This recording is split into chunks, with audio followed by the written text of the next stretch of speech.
Hello, કેમ છો મારું વાયટી ફેમિલી? બધા મજામાં ને? આજે ડુંગળી દહીંની સબ્જી બનાવીશું. એના માટે તેલ ગરમ કરી અને એમાં લસણ અને જીરું નાખી દીધું છે. એ બી થઈ ગયું છે. પછી હવે એમાં ડુંગળી નાખીશું. ડુંગળી થોડી વાર તેલમાં સાતળશું.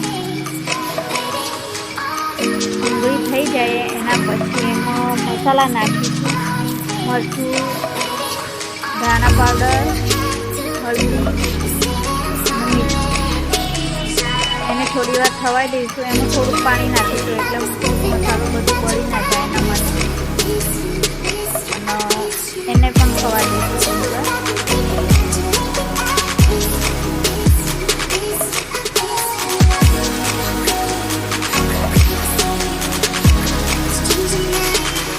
એને ઢાંકી દઈશું એટલે સરસ રીતે થઈ જાય 2-5 મિનિટ.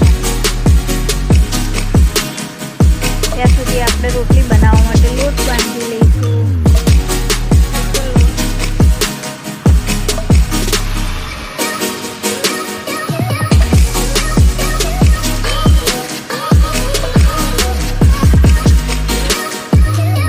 તો હવે લગભગ આ ડુંગળી થઈ ગઈ છે એટલે હવે એમાં દહીં નાખીને 2-5 મિનિટ રવા દઈશું એટલે થઈ જશે. કારણ કે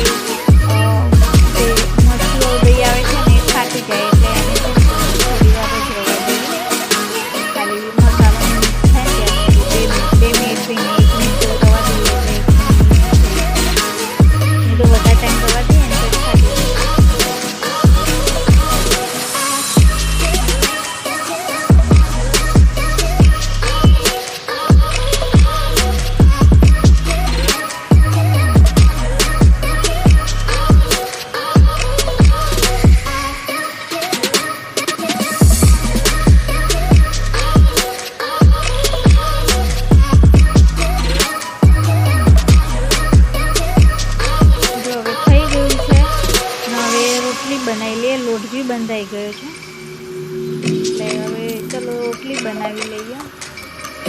તો રોટલીઓ બધી મેં વણી લીધી છે. હવે તો ગરમ થાય એટલે શેકી લઈએ. અને આજે મેં પોપકોર્ન બનાવ્યા એની બી રેસીપી એમાં એડ કરું છું. પહેલાં મેં તેલ, મીઠું, જે પોપકોર્ન માટે મકાઈ આવે છે એ મસ્ત રીતે શેકી લીધી. એના પછી થોડી વાર નાખી દીધા કારણ કે પોપકોર્ન પણ ચાલુ થઈ ગયા હતા ને. તો મસ્ત રીતે થઈ ગયા. એકદમ ઇઝી છે ઘરે બનાવવા. મારી બેબી હતી ને એટલે એને મસાલા એ બહુ તીખું નહીં ખાતી એટલે એમાં છે ને સાદા જવા પડે એટલે એમાં ખાલી મીઠું તેલ જ નાખી. એને બહુ ભાવે છે.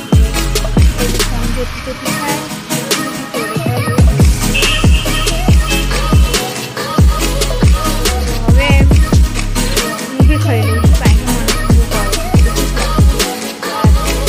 ટાઈમ પાસ થાય.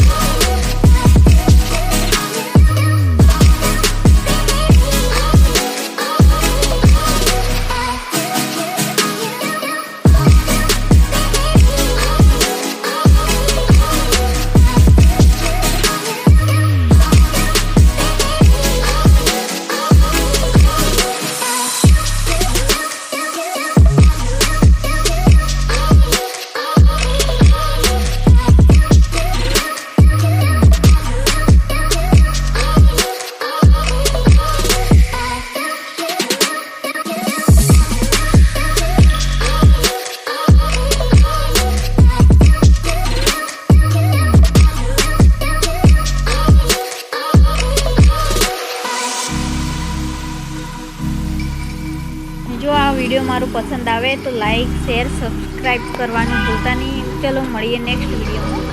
ત્યાં સુધી ટાટા, બાય બાય.